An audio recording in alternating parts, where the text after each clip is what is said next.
brought to you by Nova शुद्ध घी। जब जब खाए दिल खुश हो जाए, सदियों का नोवा शुद्ध देसी घी, सपना स्वस्थ भारत का। I love घी। 1 जनवरी 2026 लोगों की मांग है पे कमीशन आ जाना चाहिए, एक्सपेक्ट करें? नहीं, एक जनवरी 2026 तो जो कन्वेंशनली हमारा जो पिछले 50 साल से चला आ रहा है कि हर 10 साल के बाद एक जो जनवरी आती है उससे वो लागू होता है, राइट। पिछला वाला पे कमीशन 1 जनवरी 2016 से लागू हुआ था, उससे पहले वाला 1 जनवरी 2006 से लागू हुआ था, 1996 से लागू हुआ था। तो ये सबकी मान्यता है और सबकी धारणा है कि जो अगला पे कमीशन लागू तो 1 जनवरी 2026 से होगा। लेकिन कोई भी पे कमीशन किसी डेट से लागू हो उससे पहले पे कमीशन बनना चाहिए। पे कमीशन 1-1.5 साल लेता है, 2 साल लेता है अपनी रिपोर्ट बनाने के लिए, अपनी रिकमेंडेशन बनाने के लिए। उसके बाद सरकारें लेती हैं 4-6 महीने, साल भर अपनी उसको लागू करने के लिए। आपको एक सवाल अब ये पूछना चाहिए कि भाई पे कमीशन क्यों नहीं बन रहा। मैं सरकार में आज के दिन नहीं हूँ, तो मैं इंटरनली क्या हो रहा होगा ये मैं नहीं कह सकता। लेकिन बाहर बैठे हुए अगर आप अनुमान लगाओ तो आपको मैं उसके लिए ले चलता हूँ कि जब इसकी घोषणा कब हुई थी। इसकी घोषणा हुई थी दिल्ली इलेक्शन से जस्ट पहले कि, और वो भी बड़ी अननेचुरल अनयूजुअल तरीके से हुई थी। वो जो अश्विनी वैष्णव मिनिस्टर हैं उन्होंने एक ट्वीट किया और ये कहा कि भाई इस पे विचार हुआ था आज कैबिनेट में और सरकार ने ये निर्णय लिया है कि इसके बारे में ये पे कमीशन बनाया जाएगा। लेकिन कोई निर्णय कैबिनेट में हुआ है इस बात का कोई प्रमाण नहीं। जब भी पे कमीशन बनता है तो उसके लिए 2 चीज़ें तय होती हैं। एक तो उसका टर्म रेफरेंस क्या है, TOR जिसको कहते हैं, और दूसरा उसका कंपोजिशन क्या है, उसका कौन चेयरमैन है या कौन उसके मेंबर्स हैं। ना तो कहीं टर्म रेफरेंस है और ना कहीं कंपोजिशन है। अच्छा, ये बात हुई थी शायद जनवरी फरवरी में हुई थी ये बात, जब ये अनाउंसमेंट हुआ। उसको भी 3-4 महीने निकल गए, अभी भी कहीं नहीं है, कोई बात ही नहीं है। तो मेरे को ये लग रहा है, और अब तो आज आप अगस्त में बैठे हैं, 1 जनवरी जिस पे कमीशन लागू हो जाना चाहिए उस पे कमीशन उस दिन तक बनेगा या नहीं बनेगा, कॉन्स्टिट्यूट होगा या नहीं होगा, इस पे भी संदेह है आज के दिन। मेरा अपना इस समय अंदाज़ा ही है, मतलब मैं अंदाज़ा ही लगा सकता हूँ। मेरा अंदाज़ा ये है कि शायद सरकार पे कमीशन बनाए बिना कोई पे पैकेज देना चाहती है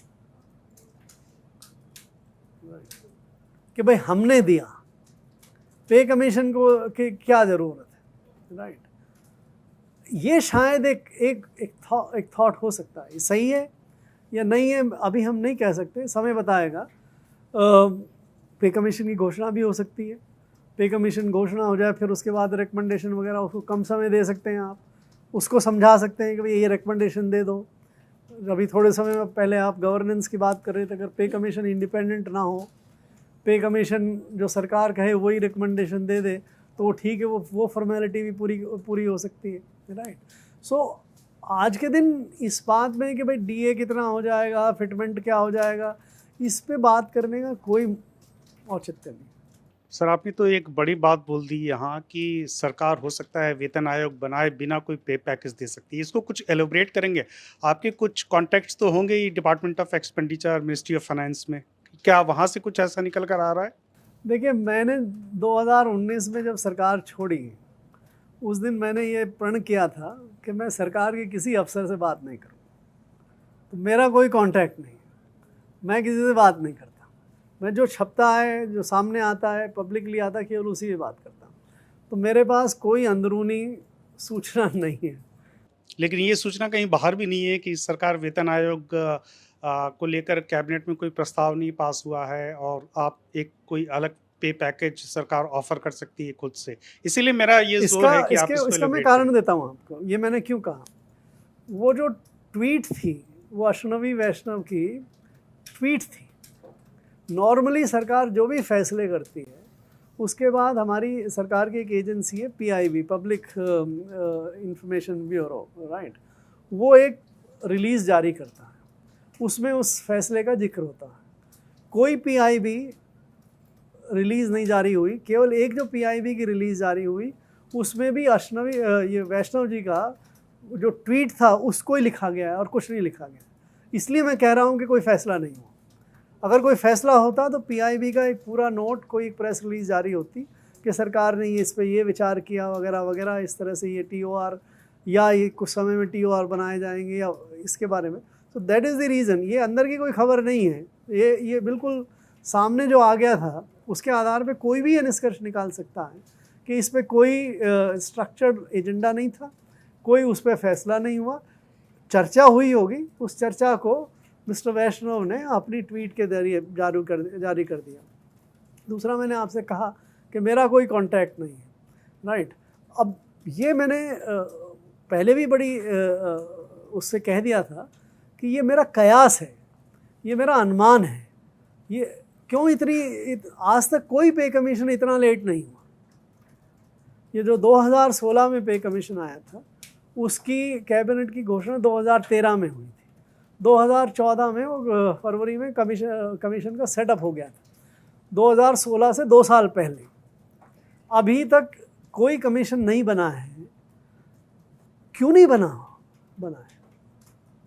एक विकल्प ये भी हो सकता है, पे कमीशन करता क्या है कि भाई जो पे कमीशन करता है कि भाई हम एक तो उसको DA को मर्ज करके थोड़ा सा फिटमेंट फैक्टर लगा के नए पे स्केल बनाते हैं, और दूसरा अगर कोई ऐसी मुद्दे हों जिसके बारे में सरकार उसमें पे कमीशन की राय चाहती है, पेंशन्स के बारे में या कोई प्रोडक्टिविटी बोनस के बारे में, इसके बारे में अगर उस पर कोई वो TOR बना के भेजती है तो उसके बारे में वो अपनी राय दे दे, राइट। रिटायरमेंट एज बढ़नी चाहिए, नहीं बढ़नी चाहिए, व्हाटएवर, राइट। तो अगर आप इन मुद्दों को सरकार भेजना ही नहीं चाहे पे कमीशन के बारे में तो भेजने की ज़रूरत नहीं है। और जो फिटमेंट वाली एक्सरसाइज है उसमें कोई बहुत बड़ी बात नहीं है करने के लिए। तो सरकारी अफसर जो हैं वहाँ बैठ के कर सकते हैं। आप ये कह सकते हैं भाई हमने 20% फिटमेंट दे दिया, तो आपने दे दिया। वो पे कमीशन के ज़रिए कराए, ये ज़रूरी नहीं है। इसलिए मुझे ऐसा लगा कि इन सब चीज़ों को अगर इकट्ठा आप साथ देखते हैं तो शायद सरकार पे कमीशन नियुक्त किए बिना या पे कमीशन के माध्यम से केवल फॉर्मेलिटी पूरी करने का काम भी कर सकती है। सर, मीडिया में बहुत सारी अटकलें और अनुमान लग रहे हैं, मतलब फिटमेंट फैक्टर को लेकर मतलब सारी सुई जो है वो घूम जाती है कि वो 2.57 होगा, 1.86 होगा या 3.86 हो सकता है। आपका क्या अनुमान है? जिस तरह के अनुमान लगाए जा रहे हैं इसमें कहीं कोई सच्चाई है? देखिए, मुझे तो ये एक्सरसाइज का कोई औचित्य नज़र नहीं आ रहा। एक तरफ है जो एक staff joint staff association NCJCM उनकी अपनी मांग है, उनकी मांग के भाई इतना कर दो, उतना कर दो, ठीक है। दूसरी तरफ आपके पास पिछला हिस्टोरिकल रिकॉर्ड है, पिछले कमीशन ने कितना बढ़ाया था, उससे पहले वाले कमीशन ने कितना बढ़ाया था, क्या फैक्टर्स को ध्यान में रख के बढ़ाते हैं या नहीं बढ़ाते। उसके हिसाब से आप जैसी एक्सरसाइज करना चाहें कर लें। क्या बढ़ाएंगे, उसमें पॉलिटिकल एलिमेंट भी आ सकता है। अगर आपको खुश करना है, राइट, तो आप पिछले कमीशंस के मुकाबले ज़्यादा दे दो। आपको बहुत ही ज़्यादा खुश करना है, राइट, तो और ज़्यादा दे दो। तो ये आपकी डिस्क्रिशन पे हो जाता है, इसमें कोई साइंटिफिक या लॉजिकल बात नहीं है।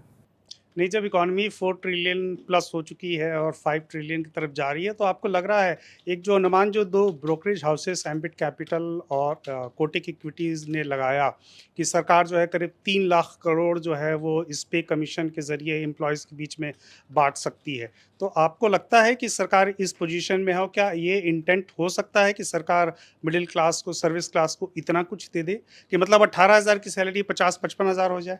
भाई देखिए, कुछ भी हो सकता, मैं इसमें कोई दावा नहीं कर सकता। दिल्ली इलेक्शन से पहले बजट पेश हुआ कुछ दिनों पहले ही, राइट।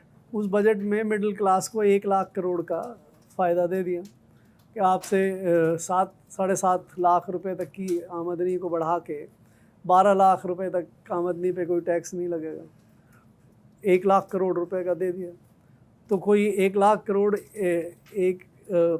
ये तो कुछ उन्हीं लोगों को मिलता है फ़ायदा जो इनकम टैक्स देते हैं। करीब 1 करोड़ लोगों के लिए कहा गया था कि भाई 1 करोड़ लोगों को हम 1 लाख करोड़ का फ़ायदा दे रहे हैं। तो एम्प्लॉइज़ की संख्या तो और भी ज़्यादा है सभी को मिला के, तो उनको ज़्यादा फ़ायदा देना है तो आप ज़्यादा बढ़ा दीजिए, राइट। इस पे देश में अगर चर्चा हो तो चर्चा थोड़ी रिस्पॉन्सिबली होनी चाहिए। ये एम्प्लॉइज़ तो डिमांड करेंगे, यूनियंस डिमांड करेंगी, राइट। पॉलिटिशियन के पास ये बड़ा टेम्पटेशन रहता है कि भाई अगर इन लोगों को खुश करना है इनका ये, तो इनको थोड़ा ज़्यादा दे दो। बट ज़्यादा देने का असर ये होता है आपके पास साधन है या नहीं। दूसरा जो आप मेन काम करने के लिए सरकार बनती है, पब्लिक गुड्स एंड सर्विसेज को डिलीवर करने के लिए, रीडिस्ट्रीब्यूशन के लिए, ग्रोथ के लिए, इनके लिए, उसके लिए पैसा आपके पास बचेगा या नहीं बचेगा, राइट। डेफिसिट कितना बढ़ जाएगा या नहीं। तो ये हमारे देश में डिबेट नहीं हो रही है। हमारे डिबेट में ज़्यादातर ये है कि भाई इस मिडिल क्लास को या गवर्नमेंट क्लास को कितना फ़ायदा हो। वो फ़ायदे का अभी कोई सिर पैर नहीं।